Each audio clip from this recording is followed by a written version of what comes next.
Hello students, welcome to IFS.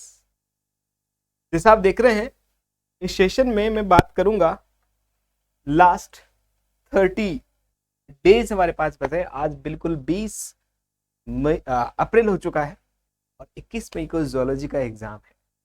आपको इन 30 दिनों में क्या करना चाहिए? वैसे तो असिस्टेंट प्रोफेसर का एग्जाम है। आप में से कई सारे मेरे जो साथी होंगे वो इस बात से जरूर एग्री करेंगे कि सर जो कुछ करना था वो तो कर चुके। लेकिन बहुत इंपॉर्टेंटली मैं आपको बता दूं, जो लोग पहली बार एग्जाम दे रहे हैं उनके लिए कुछ चीजें डिफिकल्ट हो सकती हैं।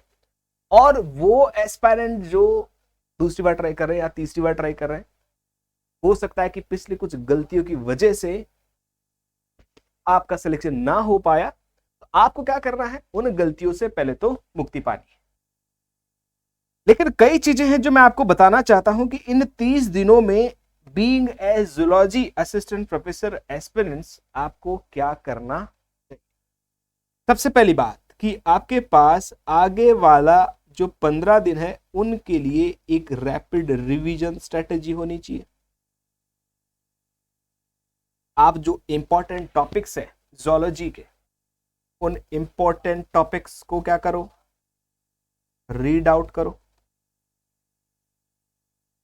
और इन इंपॉर्टेंट टॉपिक्स में भी वो टॉपिक्स जो एग्जाम पॉइंट ऑफ व्यू से बहुत इंपॉर्टेंट है। जैसे कई यूनिट बताऊं मैं आपको।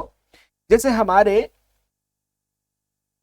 जो सिलेबस में पार्ट 1 के सिलेबस में आप देखिएगा तो हमारे पास एक बहुत बड़ा पार्ट ऐसा है जो इनवर्टिब्रेट्स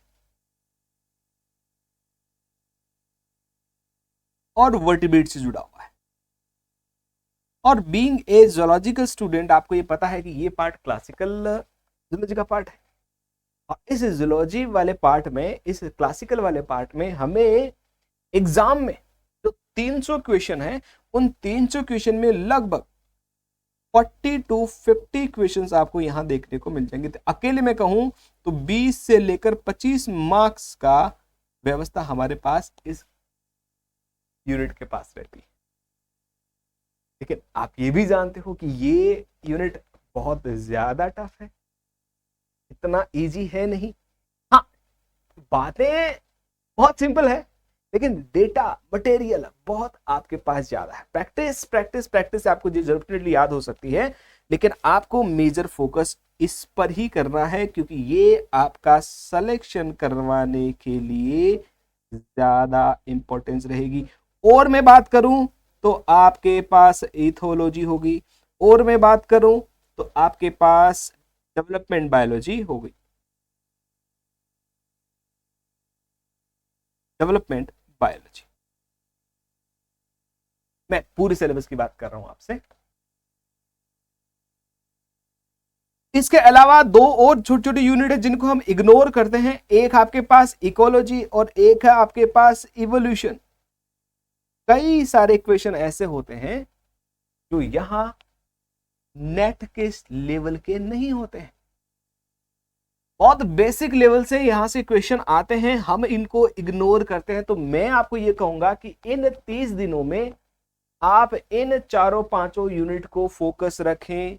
और ये चारों पांचों यूनिट आपको मोर और लेस मैं कहूं, आपको यहां से कम 60 to 70 मार्क्स आपको ये यूनिट दिला सकती है। कौन कौन सी? Invertebrate, vertebrate, ethology, development, ecology and evolution. मैं कर रहा हूं जूलॉजी के एस्पायरेंट्स की बातें।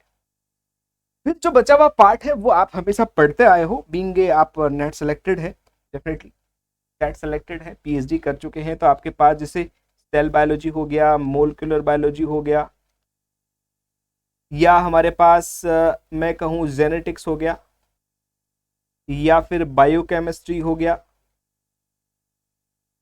या फिर बायोकेमिस्ट्री हो गया। सेल के साथ में सेल सिग्नलिंग को भी रख लेता हूं, सेल सिग्नलिंग को भी रख लेता हूं। इसके अलावा मैं एनिमल फिजियो को भी रख लेता हूं। और फिजियोलॉजी के अलावा हम स्टैटिस्टिक्स और टेक्निक्स की बात कर लेते हैं, तो बायोटेक्निक्स वाला पार्ट इसमें रख देता हूं।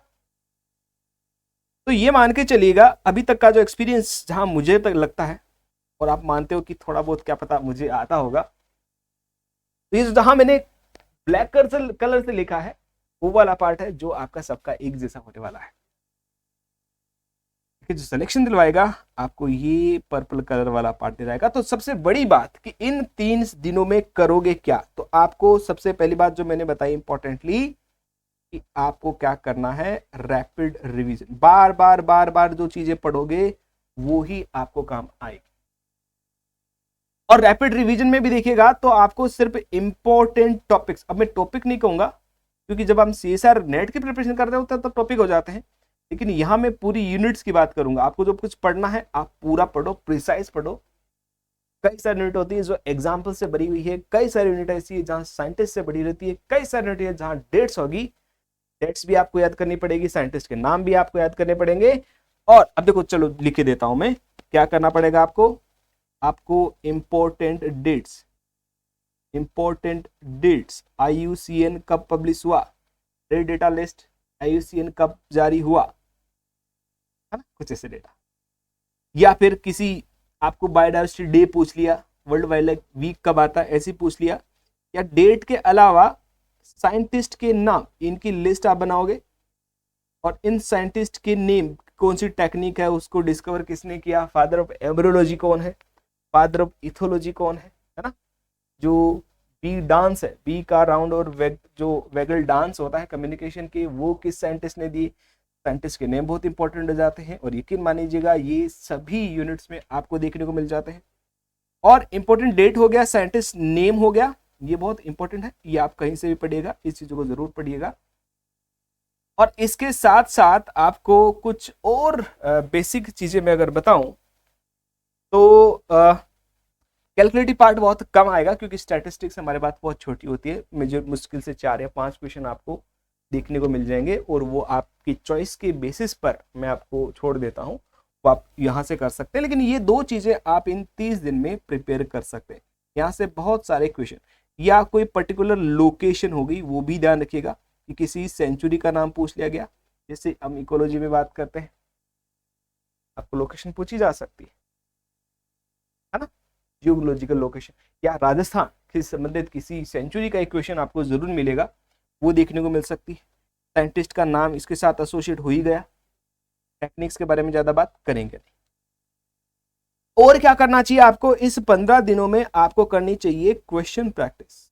क्या करोगे, क्वेश्चन प्रैक्टिस।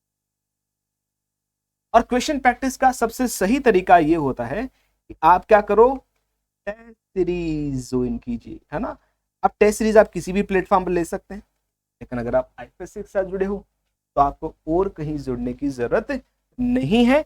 IFS आपके लिए प्रोवाइड करा रहा है 199 रुपए में आपको टेस्ट सीरीज है। दोनों ही पेपर के आपको 5-5 टेस्ट पेपर मिलेंगे, एग्जाम पैटर्न पेपर मिलेंगे। इन पेपर को आप प्रैक्टिस कीजिएगा। आपके लिए सिंपली IFS ऐप डाउनलोड करिएगा, अपने आप को रजिस्टर कीजिएगा और रजिस्टर करके इस सीरीज का फायदा उठाइएगा। सिर्फ इस महीने में 3 इंपॉर्टेंट चीजें मैंने बताई है। रैपिड रिवीजन इज इंपॉर्टेंट, और रैपिड रिवीजन के अलावा इंपॉर्टेंट यूनिट पढ़ोगे, और इंपॉर्टेंट यूनिट के अलावा जितनी भी यूनिट्स है उसमें important names, important dates, scientist का नाम और किसी पर्टिकुलर प्रिसाइज लोकेशन को आप जरूर याद करेंगे, रटेंगे। ऑन टिप्स आपके पास होने चाहिए। और ये कुल मिलाकर लगभग 20 क्वेश्चन मैं बता रहा हूँ आपको, डेट वाला नाम, साइंटिस्ट वाला नाम और जो लोकेशन वाला नाम, लगभग आपको 15 से 20 नंबर की व्यवस्था करेंगे। हम बहुत कंफ्यूज होते हैं इन चीजों में। और जो बेसिक यूनिट मैंने बताई, जो स्कोरिंग है और जो डिसाइड करेगी कि आप सेफ स्कोर की तरफ जा रहे हो कि नहीं जा रहे हो, इन सब की बातें आपको ध्यान में। इस सेशन में इतना ही। Thank you.